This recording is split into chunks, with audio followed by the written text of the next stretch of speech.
Vote গ্রহণের খবর জানাতে হাজীবাগ থেকে যুক্ত হচ্ছেন বেলায়েত হোসেন। বেলায়েত, বিগত অনেকগুলো বছর ধরে আপনি ইলেকশন কভার করছেন এবং গত 3 বছরের কথা বলি সেখানে কিন্তু অনেকে অভিযোগ করে বলেছেন যে তারা ভোট দিতে পারেননি। এবার তারা আসলে এতগুলো বছর পর ভোট দিয়ে কি বলছেন? ধন্যবাদ যাত্রী। আমরা সকাল থেকে যতগুলো ভোট কেন্দ্রে গিয়েছি আমরা দেখেছি মানুষের উচ্ছ্বাস, দীর্ঘ লাইনে দাঁড়িয়ে মানুষ ভোট দেওয়ার জন্য অপেক্ষা করছেন, মানুষ তাদের ভোটাধিকার প্রয়োগ করছেন পছন্দের প্রার্থীকে। আমরা এই মুহূর্তে রয়েছি ঢাকা 10 আসনের 5 নম্বর কেন্দ্রে। এটি গজমহল ট্যানারি উচ্চ বিদ্যালয় ভোট কেন্দ্র। আপনি দেখতেই পাচ্ছেন যে এই কেন্দ্রের সামনেও বিশাল একটি লাইন। কেন্দ্রটির এলাকা প্রশস্ত না, কিন্তু আমরা দেখছি যে মানুষ কিন্তু লাইন ধরে দাঁড়িয়ে তারা তাদের ভোটাধিকার প্রয়োগের জন্য অপেক্ষা করছেন। একজন একজন করে ভোট কেন্দ্রে প্রবেশ করছেন। তারা দুটি ব্যালটে তারা তাদের ভোটাধিকার প্রয়োগ করছেন।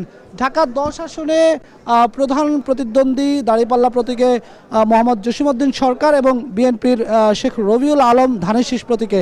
এর বাইরেও আরও 8 জন প্রার্থী রয়েছে ঢাকা 10 আসনে। আমরা একটু দেখতে চাই, আমরা একটি ভোট কক্ষের পরিবেশ আমরা একটু দেখব। আমরা এই ভোট কক্ষে আমরা একটু জানতে চাই যে এখানে আসলে সবগুলো রাজনৈতিক দলের এজেন্ট আছে কিনা। এখানে ধানের শীষের এজেন্ট কে আছেন? আপনি ধানের শীষের এজেন্ট। দাঁড়িপাল্লার এজেন্ট কে আছেন? আপনি দাঁড়িপাল্লার এজেন্ট। আমরা দেখতে পাচ্ছি যে এখানে ধানের শীষ এবং দাঁড়িপাল্লা দুজন এজেন্ট কিন্তু এখানে আছেন।